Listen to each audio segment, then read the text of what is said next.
Ini adalah 1,3 miliar yen. Jika ingin memilikinya, peserta harus memenangkan permainan. Peraturannya mudah. Peserta harus membeli kelereng seharga 4.000 yen, memasukkan kelereng melewati paku-paku, kemudian 3 lubang, dan kelereng itu harus masuk ke lubang merah. Barulah dapat memenangkan permainan. Hadiahnya menggunakan kelereng emas, yang satu buahnya bernilai 100 juta yen. Banyak orang yang ingin memenangkan permainan ini. Orang ini menjual semua hartanya, bahkan meminjam uang.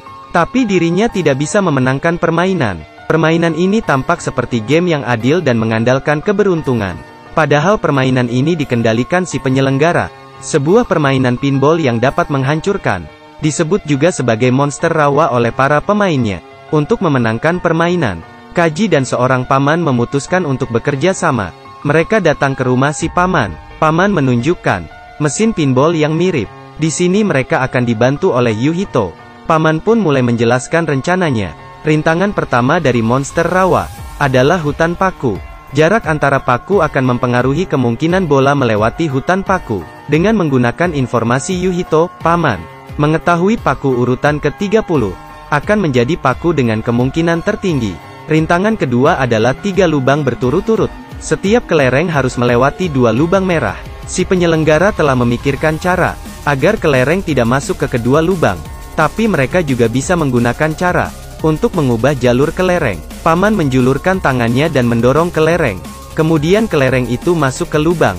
Kaji terkejut, tapi ternyata si paman memegang magnet di tangannya. Ketika magnet itu ditaruh di kaleng minuman kosong, ketika Yuhito mengangkat kaleng minuman itu dan memberikannya ke Kaji, Kaji akan memberikannya ke paman. Semuanya sudah siap, dan pada hari rencana, Kaji akan masuk duluan, diikuti oleh paman. Paman memesan bir dari pelayan, yang akan diberikan Yuhito ke Kaji. Bir itu adalah buatan mereka. Sementara itu, setelah bir diberikan ke Kaji, paman akan mencoba mengontrol kelereng dengan pikirannya. Tentu saja gagal. Kemudian Kaji memberikan bir berisi magnet kepada paman. Sejauh ini, rencana mereka berjalan mulus.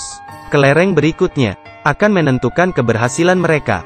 Paman mengulurkan magnetnya, tapi tiba-tiba magnet itu berubah jalur. Paman kalah permainan ini, dan birnya jatuh ke tumpukan kelereng. Kelereng yang jatuh ditangkap oleh penjaga mesin, dan dirinya melihat kaleng bir yang terjatuh. Kaji dan paman seketika panik. Cara curang mereka terbongkar. Si penjaga mengambil kaleng bir itu, dan memberitahu paman untuk menghindari medan magnet. Semua kelereng mereka tidak terbuat dari besi. Yuhito mengkhianati mereka. Pihak permainan memutuskan untuk memberi paman satu kesempatan mengikuti sebuah permainan yang berhadiah 30 juta yen, dan jika menang, dirinya bisa bermain lagi. Apakah yang direncanakan si penyelenggara? Kaji dan paman bisa memenangkan satu permainan lagi? Di balik 3 jeruji ini terdapat seorang wanita cantik. Seekor singa lapar. Jeruji ini akan terbuka jika peserta salah membuat keputusan, akan menjadi makanan singa. Anak muda ini terlilit banyak hutang. Dia terpaksa mengikuti permainan ini dengan kekasihnya. Kaki kirinya digembok. Permainan pun dimulai. Orang-orang selain dirinya dapat melihat nomor yang benar adalah 2. Pada saat terakhir wanita ini masih sempat berkata, "Aku ingin hidup dan mati bersama dirimu." Tidak lama lagi, pilih satu nomor. Anak muda itu memilih nomor 1. Mengeluarkan singa.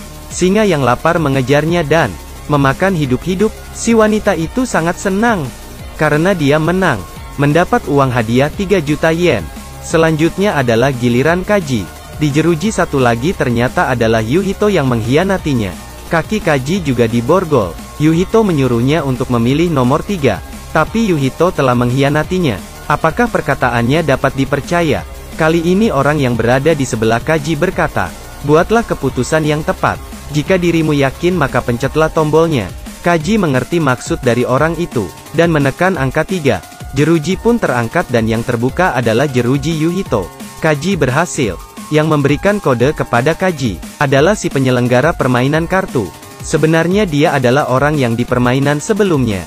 Musuh Kaji, yang pernah berkata kepada Kaji, keberanian, nyali, dan keyakinan.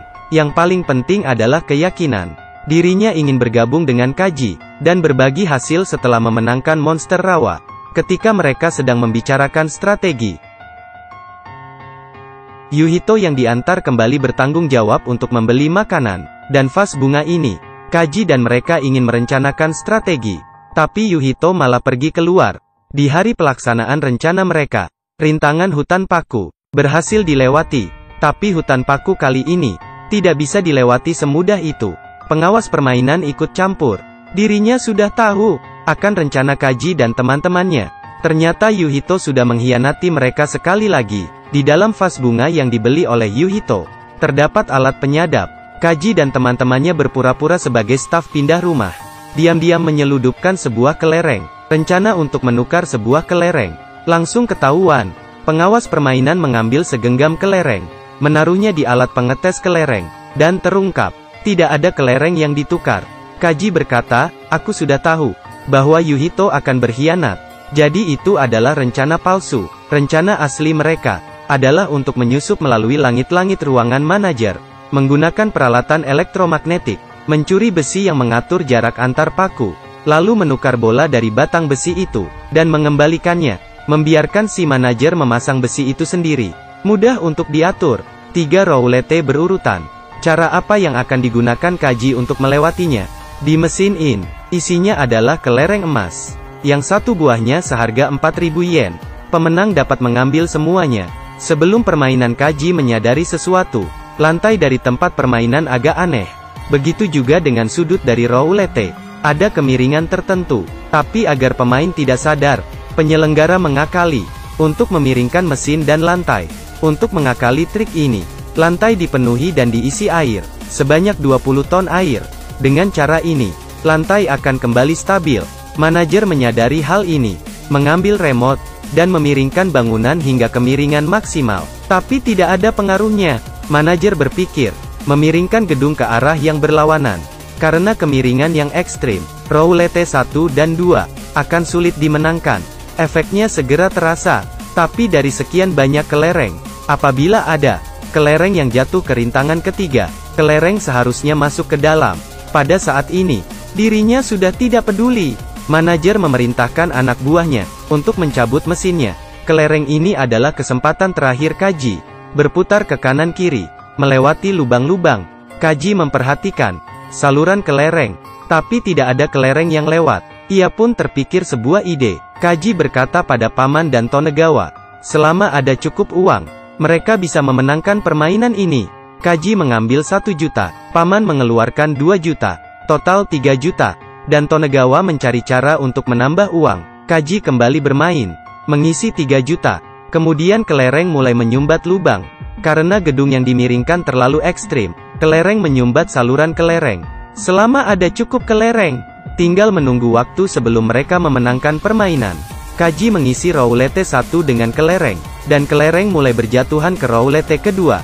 Tapi kelereng sisa berada tepat di depan lubang. Kaji menawarkan manajer sebuah kesepakatan. Bagaimana kalau mereka menganggap ini seri?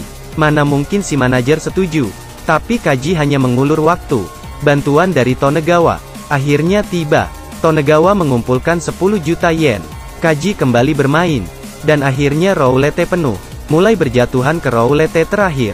Ketika kelereng akan masuk ke lubang merah, kelereng itu terpental oleh hembusan angin. Ternyata itu adalah perbuatan anak buah manajer. Akhirnya telah sampai. Kelereng yang masuk ke lubang terakhir, dihembuskan kembali oleh angin. Tapi sekarang, dia sudah tidak bisa mundur. Kaji, Tonegawa dan Paman berteriak-teriak, seakan dapat memberi kelereng kekuatan. Sayang sekali. Kelereng pun habis. Dan pada saat Kaji akan dibawa, Yuhito memegang kartu 10 juta, dan membantu Kaji. Ternyata Yuhito sudah pernah bertemu dengan Kaji sebelumnya. Tampang yang keras kepala, mengingatkan Yuhito kepada ayahnya. Dia keras kepala, namun juga orang yang melakukan yang terbaik. Dan akhirnya memutuskan untuk membantu Kaji. Kaji pun mengisi 10 juta. Ini adalah kesempatan terakhir dirinya. Ketiga lapisan sudah terisi penuh dengan kelereng. Angin sudah tidak bisa meniup kelereng itu. Kaji luar biasa. Kelereng emas mulai berjatuhan ke dalam lubang. Dan mesin itu mengumumkan Kaji menang. Kaji, teman-temannya, bahkan seluruh penonton bersorak. Manajer permainan, Ichijo Seiya diperintahkan untuk ditangkap, dan dipekerjakan paksa. 1035 tahun. Nasib bagi yang kalah. Sangatlah menyedihkan. Tapi bagi yang menang, merasakan manisnya kemenangan, dan menukarkan kelereng dengan uang, dengan total 1,3 miliar yen. Setelah membagi rata, Kaji mendapat 1.395,7 miliar yen. Sekarang, Tonegawa akan mengantarnya pulang. Pada perjalanan, Tonegawa mengusulkan untuk bermain satu ronde lagi.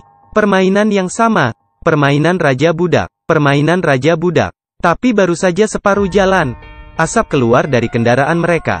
Bagasi mereka mulai terbakar.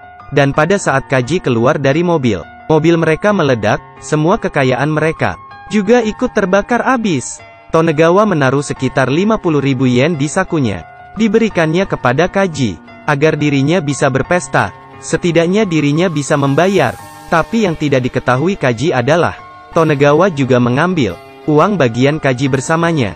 Setelah berpesta, Kaji hanya memiliki sedikit uang, walau dia kembali pada titik awal tanpa uang. Tapi dia percaya, masa depannya cerah. Berjuanglah.